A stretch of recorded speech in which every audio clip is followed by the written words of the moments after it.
right. En vivo, mi gente, en vivo. Caliente. Now let's talk about this album because there's a bunch of songs. You know, Michael Jackson tiene una repertoria increíble. So how do you go about choosing these songs? Like, how was the process? Good question. I kind of want to know this answer too. Hold on. Right. So the way I did it was, first of all, you know, I have the whole discography, you know, desde que tenía -5 years old, you know what I mean? until he passed away, unfortunately. Gone too soon. But yes. Anyways, going back to the repertoire, I would play all the music, you know, just on a shuffle mode. And I would jot down the songs, first of all, without analyzing anything musically, what songs really grabbed me in like an emotional way, you know, una cosa que, you know, las calofríos. Sí. You know what I mean? The goosebumps. Claro, yeah. Then after that, there's a process that I go through. I don't know if a lot of arrangers do it, but there's a structure in salsa music or any Latin music that comes from Africa, which is anything that has like rhythm and sabor, right? Right. There's a clave in everything. And the clave is very simple. It's that. So that translates pretty interestingly to pop music or even dance music, whatever style it is. I hear the clave in everything. Gotcha. And then so when the song, the melody flows with that, then I say, that's a good start. Mm-hmm. And then that's when I start trying to get, you know, the arrangement done and everything else. And then finally just choosing the exact songs was like, I want this to be, like I said, like a book. You know, when you listen to it, I want you to put it in your car, like the old school days that you would listen 1 through track 12. It's not like, oh, I just want to go to track 11. Paragraph you know what I mean? 1, you go in order. Yeah, exactly. Right. And so that's why we started the album with I Want You Back, you know, just going all the way back to when he started. Right. And then, you know, highlighting those special songs, iconic songs. Because Michael, not only was he, you know, an incredible entertainer and everything about him was just incredible with songs that he would take you in these dreams, you know, these music videos that were like, you know, just, they were movies, you know what I mean? Right. Thriller, Billie Jean, Smooth Criminal. So I wanted to get those songs because I wanted to revive them in the salsa format or in the Latin format, right? But then again, I was like, there's something else about Michael Jackson that a lot of people maybe tend to forget, which is, what does his music talk about? What does it say?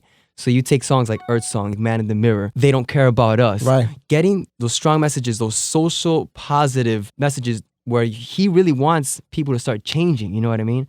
So that to me is the purpose of this, you know, because not only musically speaking, the cultures, it resembles something, you know, the unification of human beings, of cultures, the países, you know, no boundaries. Mm-hmm. And that's how I got to the name, Unity. Right. Because in the end, that's what Michael really wanted, for a world that's united. Peace. So Exactly. peace and love, yeah. Now, how do you go about choosing the artist for these songs? Because that's another tough task. It's man. a really tough task. And you've got great ones. You've got great ones, Yeah, man. incredible artists. So the way that happened was, first of all, I started doing the arrangements when I was still in grad school. And mind you, I had not played with any real big artists. I was like in school still. And so I had played with Arturo Sandoval because it was the school band backing him up. So I was just a kid, you know what I mean? So then when I finished these arrangements, I went to the studio and we were recording and I was like, man, you know, I really love these arrangements and I would like to do like a compilation album. So I started reaching out to like artists that I really admired, which was Tito Nieves, India, you know, John Succar, and guys that were bilingual. So I emailed Tito Nieves' management and stuff, you know, and this project and everything. And so months passed by, and then like 3 months passed by, 4 months, no response. And I was like, what's going on? Getting nervous. Ay, Dios mío, ¿qué pasó? Yeah. So then I bumped into Kevin Ceballo, like in Miami, just at a club. And Just then, hanging out. Just hanging out. And I was like, oh, I love you, Kevin. You know, you got to do this for me. And then he said, yeah, cool. So when we went to the studio, we started recording. And initially, because I had given up trying to contact artists, I was just going to do it with Kevin. Right. So then in the process of that, we were recording 1, 2, 3 songs. During the 4th one, I get a call from a corista, you know, and he's like, bro, I've been hearing about this project that you're doing, blah, blah, blah. And I was like, oh, no, thanks.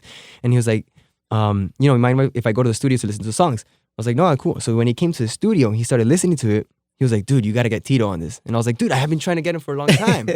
And so then he was like, what do you mean? And then, you know, long story short, Tito finally was like, oh yeah, I have been receiving these messages, dude, but I mean, what am I going to do? It's Michael Jackson I don't know. you know, Succar ice cream and sushi, you know what I mean? It's like, what? You know what I mean? So then when he listens to the arrangement, I Want You Back was the first one he heard. Yeah. It was just a fire tune, and he was like, oh, I'm in. So then he opened the doors to Jean. You know, he brought Jean in, he brought India in. Mind you, this is a Kickstarter project. You know, I started this on Kickstarter, trying to raise money to record. So sin interés ninguno. He was like, Tony, I believe in your music. I believe in your arrangements. Let's do this. I'll help you. And that's when he just started gathering these people and opening these doors because, again, I mean, peruano, japonés, from Miami. It's like, what is this? You know, no track record. You know what I mean? So it was just incredible.